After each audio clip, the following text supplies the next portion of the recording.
Hi hello నమస్తే welcome to social post TV. నేను మీ యాంకర్ పప్పు. మీరు అయోధ్య బాలరాముని విగ్రహంలో ఈ విషయాలు గమనించారా? బాలరాముడి విగ్రహం నల్లరాతితో ఎందుకు చేశారు? బాలరాముడి విగ్రహం ఉన్న ప్రత్యేకతలు ఏంటి? విగ్రహంలో సూర్య భగవానుడు ఎక్కడున్నాడు? అలాగే హనుమంతుడు ఏ వైపు ఉన్నాడు? బాలరాముడి విగ్రహంలో ఉన్న దశావతారాలు ఏంటి? ఈ వివరాలు తెలుసుకోవాలంటే వీడియో చివరి వరకు చూడండి.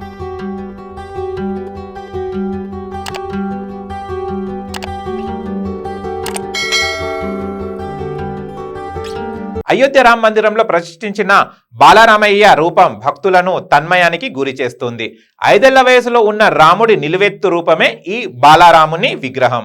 రామయ్య చిన్నప్పుడు ఉన్నట్టుగా జీవం ఉట్టిపడేలా బాలరాముని విగ్రహాన్ని తీర్చిదిద్దారు.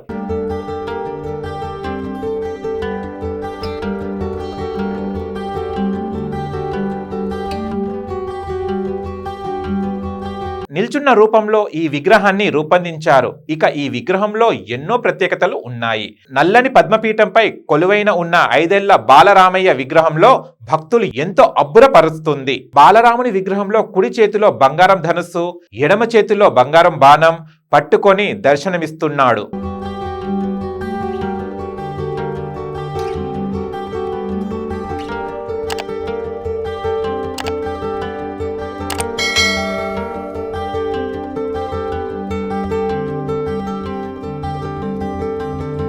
విగ్రహం మొత్తం 250 కేజీల బరువు ఉన్నట్టు చెప్తున్నారు. రాముడి విగ్రహం మకర తోరణం కింది భాగంలో హనుమాన్, గరుడ విగ్రహాలను చెక్కారు.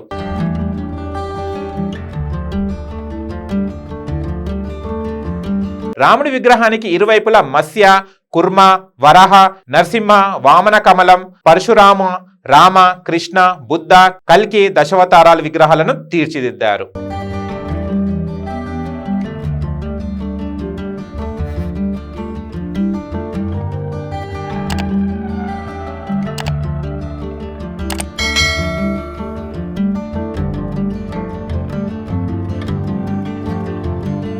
రాముడి విగ్రహం పై భాగంలో హోం, శేషనాథ్, సూర్య, గద, స్వాస్తిక్ చెక్కారు. నిండైన ముఖం, చిరునవ్వుతో కనిపిస్తున్న బాలరాముని విగ్రహాన్ని చూసి భక్తులు తన్మయత్వంలో మునిగిపోయారు.